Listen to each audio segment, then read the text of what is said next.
Welcome back once again. اب آپ کو بتائیں کہ جن کی تعیناتی پر پی ٹی آئی کی قیادت اور پی ٹی آئی کی سوشل میڈیا ٹیم نے بہت زیادہ شور مچایا تھا, پریشانی کا اظہار کیا تھا, آج ہم ان کی بات کر لیتے ہیں. جی ہاں, میں بات کری محمد کامران خان ٹسوری صاحب کی, جو 10 اکتوبر کو سندھ کے 34ویں گورنر مقرر ہوئے ہیں. گورنر ہاؤس کے نئے مکین نے 21 روز اور اب 22واں ہو گیا, تو کیا سرگرمیاں رہیں, سب پہ بات کریں گے. ہمارے نمائندے محمد علی حفیظ ہمارے ساتھ موجود ہیں. علی حفیظ, گڈ مارننگ, امید آپ خیریت سے ہوں گے. اور ٹسوری صاحب کیسے ہیں؟ وہ خیریت سے ہیں؟ 22 دن میں کیا کچھ ہوا, ذرا معاملات بتائیں. دیکھیں, جیسی جب ان کی تعیناتی ہوئی تو بہت زیادہ ان کی خاص طور پہ جو پی ٹی آئی ہے اس کے سوشل ٹیم نے اور اس کی لیڈرشپ نے جو ہے بہت زیادہ شور کیا, کیونکہ ان کے آخری گورنر جو اس سے پہلے جو گورنر عمران اسماعیل تھے, تو P T I look after کا پورا گورنر ان کے کنٹرول میں تھا. تو گورنر ہاؤس میں ایک دم سناٹا ہوتا تھا جب ان کے تھے گورنر. جب سے یہ محمد کامران خان ٹسوری آئے ہیں تو انہوں نے آغاز کیا محفل ناز سے, بہت اچھا پروگرام کیا. اس کے بعد ان کی ایکٹیویٹی ہم نے دیکھی, صرف یہ گورنر ہاؤس تک محدود نہیں رہے. وہ عباسی شاہی اسپتال شہر کا تیسرا بڑا سرکاری اسپتال ہے, بلدیہ عظمیٰ کراچی کا سب سے بڑا اسپتال ہے سرکاری, وہاں گئے. وہاں کے جو مسائل تھے اس پہ بڑی تفصیلی انہوں نے 3-3 4-4 گھنٹے کی میٹنگ کی. پھر کراچی کے اندر سب سے بڑا اسٹریٹ کرائم کا ہے مسئلہ, جو اسٹریٹ کرائم کا ہے, تو انہوں نے جو متعلقہ پولیس اعلیٰ حکام ہیں ان کو بلایا, ان سے جو ہے تفصیلی میٹنگ کی کہ خاص طور پہ کراچی والوں کو, جب آپ نے دیکھا ہوگا اسنیپ چیکنگ ہوتی ہے تو پولیس جو آفیسرز ہیں جب روڈ پہ ہوتے ہیں تو ہتھیار جو ہے وہ سامنے رکھتے ہیں, شہریوں کو روکتے ہیں, تو ایک الگ رویہ ہوتا ہے. تو اس پہ گورنر سندھ نے جو ہے خاص طور پہ کہا کہ آپ جب شہریوں سے بات کریں تو انتہائی ادب کے ساتھ کریں اور ان کو یہ محسوس کروائیں کہ آپ ان کے تحفظ کے لیے روڈ پہ کھڑے ہیں, اسلحہ نہ تانے ان پہ.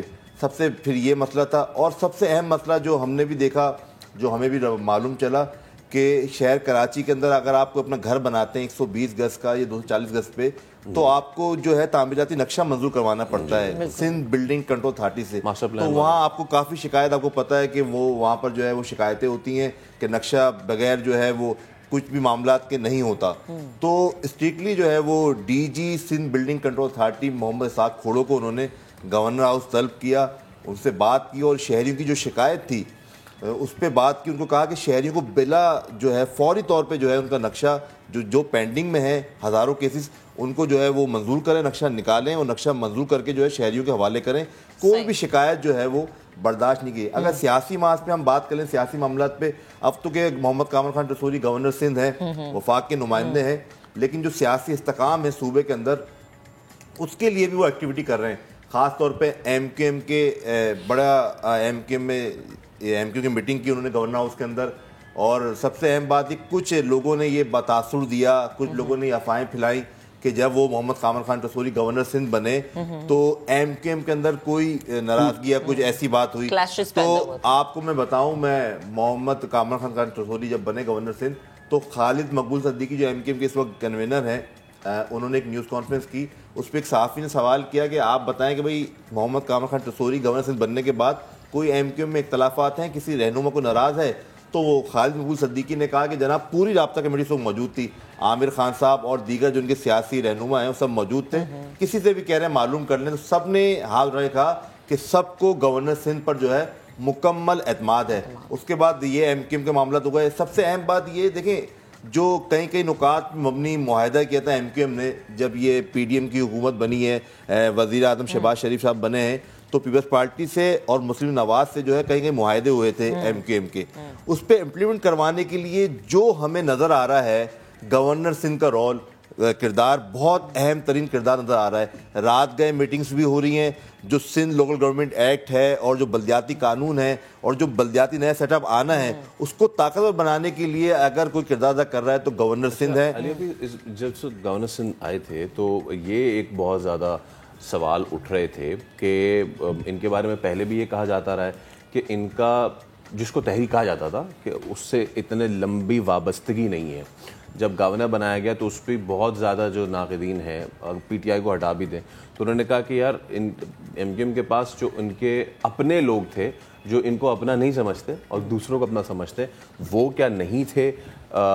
تو اس پہ پھر آپ کی اگر بات ہوئی ہے, ان پہ کیا موقف رہا ہے؟ فیصل, ہم تو 2003 سے بحثیت رپورٹر میں ایم کیو ایم کور کر رہا ہوں نا, اب 2022 چل رہا ہے, لوگوں کی ہسٹری جو ہے نا، لوگوں کی لگتا ہے معلومات، تاریخ جو ہے وہ بھول جاتے ہیں. دیکھیں فاروق نسیم کا کوئی بیک گراؤنڈ نہیں تھا، وہ ایم کیو ایم میں آئے، وہ سینیٹر بنے، صحیح ہے. اس کے علاوہ جو ہے وہ نبیل قبول جو ہے کچھ روز میں ہی آئے تھے ایم کیو ایم میں، ان کو عزیز آباد سے ایم این اے بنایا. پھر محمد علی بروئی ہیں. اس طرح میں آپ کو بتاؤں کہ میاں عتیق ہیں، ان کو سینیٹر بنایا. بہت سے کم لوگوں میں قابلیت ہوتی ہے. بالکل محمد کامران خان ٹسوری اس وقت جو کردار ادا کر رہے ہیں ایم کیو ایم کو ایک مضبوط جماعت بنانے کے لیے خاص طور پہ، اور کراچی اور سندھ کے معاملات کی بہتری کے لیے، میں آپ کو بتاؤں جو بلدیاتی سیٹ اپ ہے، جو شہری حکومت ماضی کی دیکھی تھی آپ نے، جو ایم کیو کی ڈیمانڈ ہے، جو سپریم کورٹ نے بھی ڈائریکٹیو دی ہوئی ہے گورنمنٹ کو کہ بھائی وہ آپ پاورفل یہاں پہ بلدیاتی سیٹ اپ لے کے آئیں تاکہ گلی محلے کے مسائل حل ہوں، اس پہ امپلیمنٹ کروانے کے لیے انہوں نے گورنر ہاؤس میں اجلاس کیا. اس میں پیپلز پارٹی کی لیڈرشپ آئی، ایم کیو لیڈرشپ آئی، رات گئے تھے، اجلاس چلے.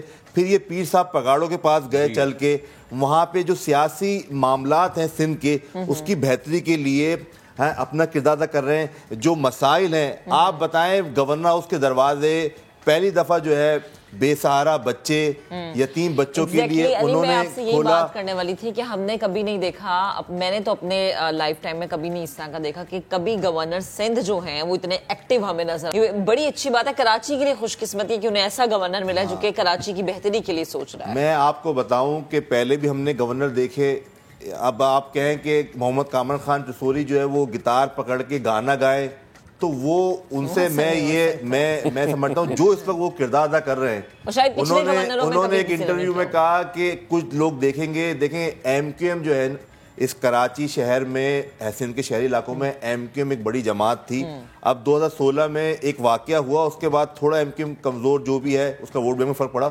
لیکن جس طرح محمد کامران خان ٹسوری گورنر سندھ، کراچی اور سندھ کے شہری علاقوں کی نمائندہ جماعت ایم کیو ایم جس کے لیے کام کر رہے ہیں وہ، اور میں دیکھ رہا ہوں عنقریب دوبارہ ایک طاقتور جماعت ایم کیو ایم کو بنانے کے لیے جو ان کی ایکٹیویٹی ہے، اور جلد ہی جو ایم کیو ایم میں ناراض رہنما ہے، جو کسی بھی وجہ سے ایم کیو ایم سے دور ہو گئے تھے یا انہوں نے علیحدگی اختیار کر لی تھی، وہ بہت جلد دوبارہ ایم کیو ایم میں آ رہے ہیں. اور وہ گورنر سندھ محمد کامران خان ٹسوری کا اس میں ایک رول، بہت بڑا رول ان کا بھی ہے.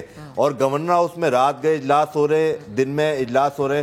میں آپ کو خود بتاؤں کہ ابھی ایک ایشو ہوا تھا، ایک روڈ ایکسیڈنٹ ہوا یا کوئی واقعہ ہوا تھا، تو 2-3 بجے بھی جو متعلقہ حکام ہیں ان سے گورنر سندھ رابطے میں تھے، اور صبح اگلے دن ہی 10 بجے کوئی ایکٹیویٹی تھی اس میں بھی گورنر سندھ جو ہے وہ ہمیں نظر آ رہے تھے.